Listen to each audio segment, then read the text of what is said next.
Hi there. We're now doing, I'm going to use the piece of paper from last time, activity 621D with slightly different forcing function and slightly different initial conditions. Initial conditions now are x of 0 equals 2 and x prime of 0 equals 0. Okay, so we take Laplace transform both sides here, and I get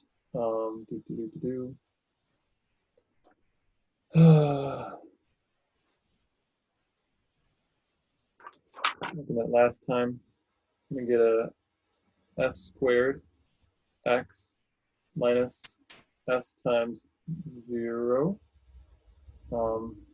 Wait, no. Minus s times 2, minus 2s, minus 0. And then minus 4 times sx minus 2 plus 20x equals, and then this guy, you might recognize him from doing our inverse Laplace transform. Or I could just, so the 2 means you can factor that out, and then the timesing by e to the 2t means it's just shifted to be like an s minus 2 instead of an s. And a cosine is, as you might recall from cosine, is s over s squared plus a squared. So then that means we're doing 2.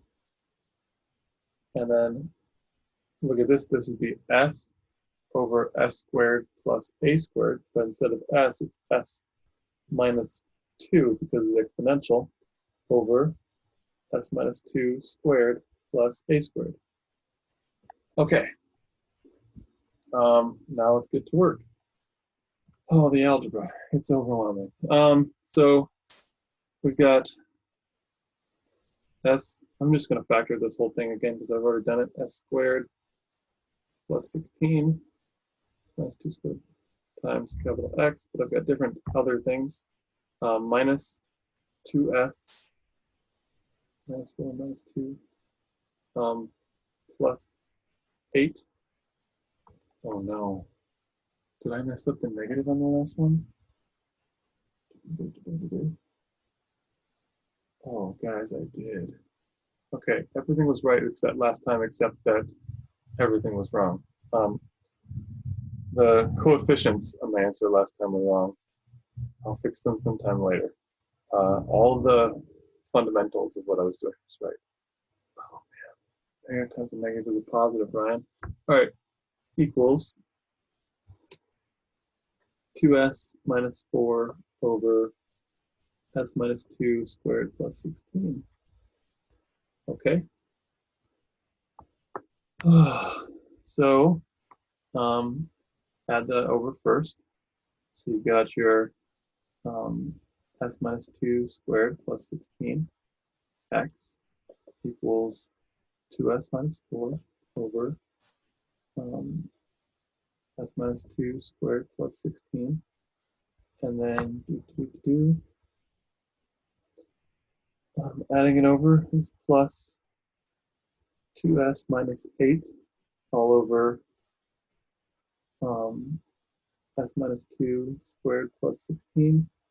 And then multiply it by top and bottom. So on the top, I'm going to actually multiply it in the easier fashion, which is s squared minus 4 plus 20.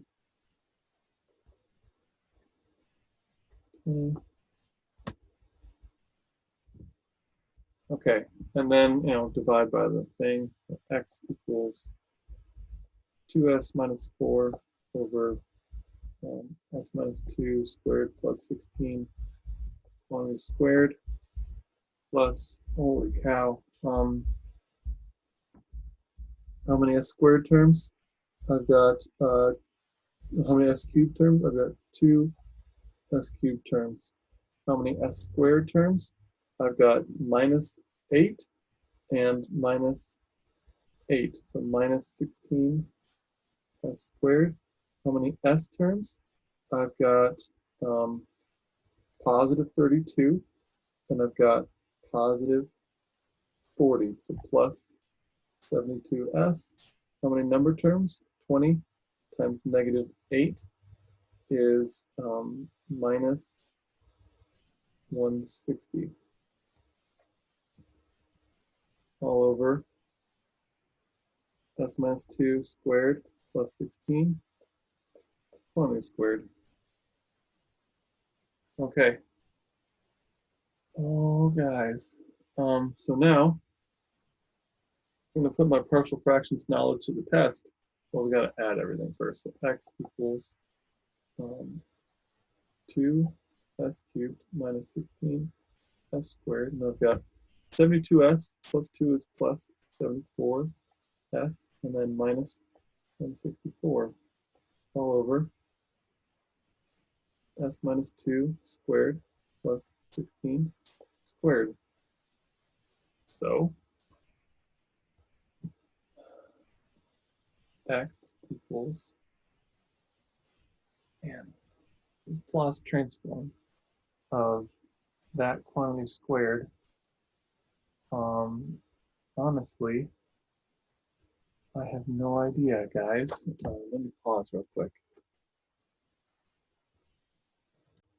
Okay, this is just ridiculous. The algebra is awful for this problem. It's so awful. And so I'm just going to show you in Sage how you do it. So define some variables. So var, then s and t, like the single apostrophe type quotation. Now you get s and t or things. Make capital X equal to our thing. 2 times s cubed minus 16s squared plus 74s minus 164 divided by our denominator, which was squared. And then show x dot inverse underscore Laplace. So it's in s, change it to t. That's what that means. So then we get our answer. There it is, right? So that's how you can use Sage to solve these problems where the problem with this one is that t e to the 2t times the trig function is not in your table. So it's just unfair. So just use Sage for this one. All right. And use Sage for the next one too. We're going to move on to the next activity.